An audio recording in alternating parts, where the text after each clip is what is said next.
Hi guys, welcome back to the Literary Archives. Today we're going to be reading and analyzing the poem Stopping by Woods on a Snowy Evening by Robert Frost. Let's get started.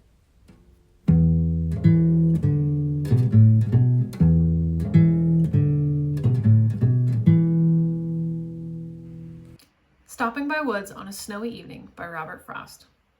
Whose woods these are, I think I know. His house is in the village though. He will not see me stopping here to watch his woods fill up with snow.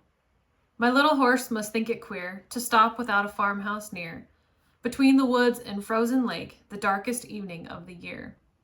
He gives his harness bells a shake to ask if there is some mistake. The only other sounds the sweep of easy wind and downy flake. The woods are lovely, dark and deep, but I have promises to keep, and miles to go before I sleep, and miles to go before I sleep. All right, guys, the first thing we need to do when we analyze a poem is look for the literal meaning. So on the surface, this is about a man who stops and admires the scenery around him. Very simple, but there are some deeper things going on. So let's take a look.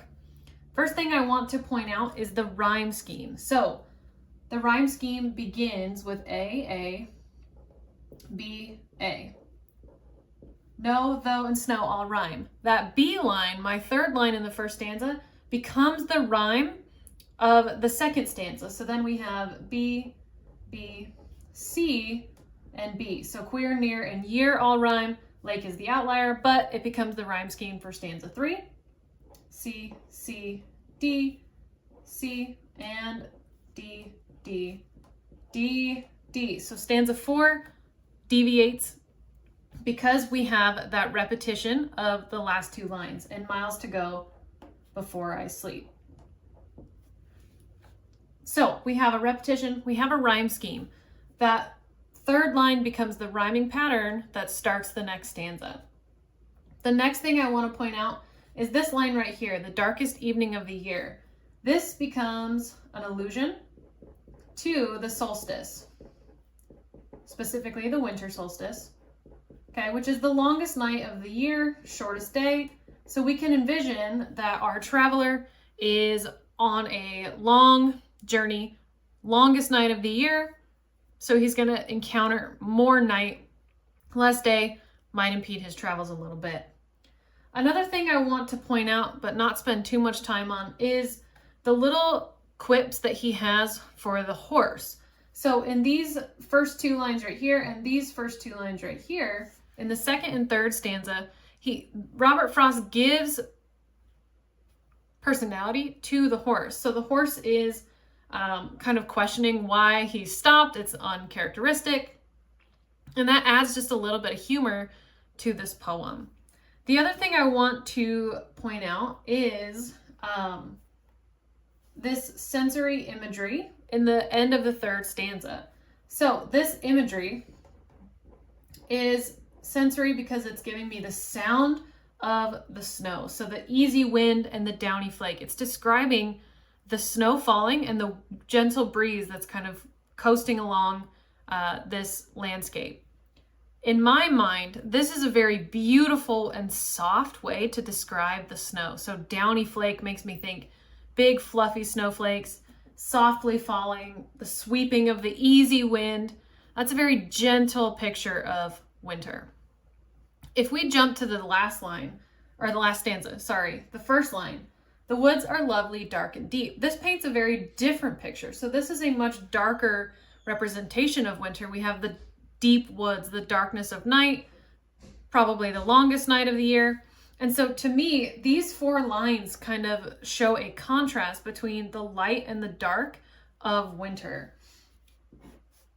And so that contrast is a bit romantic, in my opinion, because you have the very gentle, easygoing, beautiful, soft winds and giant snowflakes, but then you have the darkness and the cold that also comes with winter. So we have that contrast. So it shows a romantic contrast. Two more things I want to point out.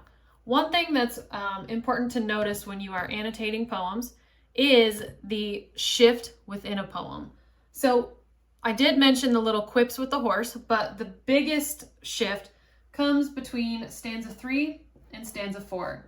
So when I'm teaching poetry to my students, I have them mark it with a line or a dotted line just to show where that separation is.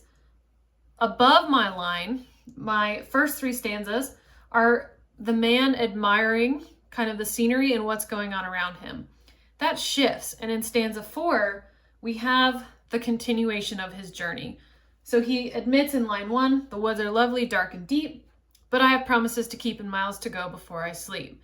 So he's done admiring, he must continue on. The journey must go on. We were clued in to a shift because the rhyme scheme changed. So when things like that change within a poem, it's usually a clue that maybe something else is going on and there might be a shift that we can dive a little bit deeper into. So that kind of clued us in there. The last thing I want to talk about is the theme of the poem. So for me, this poem is all about the concept of time and what you do with that time. We have the romantic contrast of winter, and I think that Robert Frost uses that as kind of an avenue to talk about the beauty in small moments. So for me, the theme was take time to be present, even in those small moments, because those are often the most beautiful. So I'm gonna write that down. Take time to be present, even in small moments.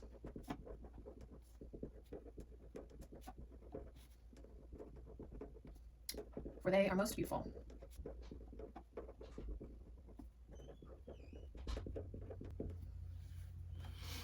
So that theme right there tells me that take time to be present, even in small moments, for they are often beautiful. Again, I believe that Robert Frost uses the contrast between the winter solstice and the kind of darker side of winter and the downy flakes and the beauty of winter to kind of show that had he not stopped in this moment, it might have passed him by, but that there was beauty to be found even on a darker night and a longer journey. If you want to teach this poem to your students, head to my Teachers Pay Teacher store. There's a resource there that you can purchase that has the poem, analysis questions, and extension activities for both analytical and creative writing. Hope you guys enjoyed this reading of Stopping by Woods on a Snowy Evening by Robert Frost. If you did, let me know in the comments, and I'll see you next time.